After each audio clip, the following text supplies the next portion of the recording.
ሰላም እንዴት ናችሁ? የእግዚአብሔር ጸጋና ሰላም ይብዛላችሁ።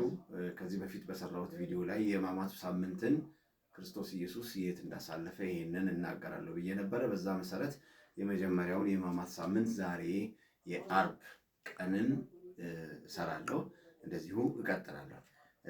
ጌታ ኢየሱስ ክርስቶስ አርብ ዕለት በሕማማቱ ሳምንት በመጀመሪያው አርብ ላይ ዮሐንስ ወንጌል ምዕራፍ 12 ቁጥር 1 ላይ ያለውን በጌታ በኢየሱስ ክርስቶስ ስም አነባለሁ።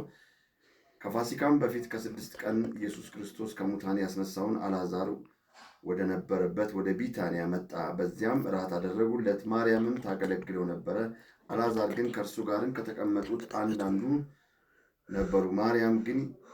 ማርያም ዋጋው እጅግ የከበረ ጥሩ የናርዶስ ሽቶ ነጥራ ወስዳ የኢየሱስ እግርን ቀባችው፣ በጠጉሯም አበሰች። ቤቱንም ከናርዶስ ሽቶ ሞላ ይላል። እግዚአብሔር ስሙ የተባረከ ይሁን።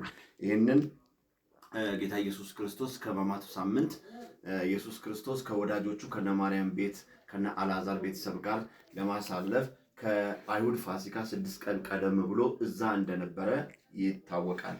እና ከዛ ደግሞ በማክሰኞ ማርያም እጅግ ውድ የሆነ ሽቶ ወስዳ ሰብራ በክርስቶስ ኢየሱስ እግር ላይ አፍስሳ ከዛ የተነሳ ቤቱ በመዓዛ እንደተሞላ መጽሐፍ ቅዱስ ይናገራል። እና ጌታ ኢየሱስ ክርስቶስን በዚህ መንገድ እሷ ስታገለግል ማርያም ምንድን ነው ያደረገችው?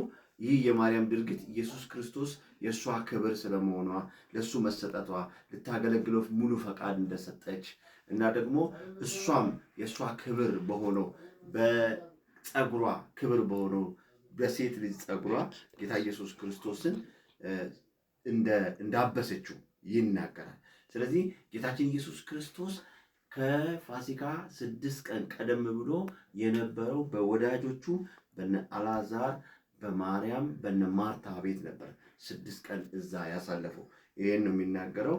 ከሕማማቱ ሳምንት የመጀመሪያው ቀን ጌታ ኢየሱስ ክርስቶስ እነ ማርያም፣ ማርታ፣ አልዓዛር ቤት አሳልፈዋል። እና ኢየሱስ ክርስቶስ በቢታንያ 6 ቀን ያህል ነበረ በነ ማርያም መንደር። ይሄ የመጀመሪያው ቀን ነው።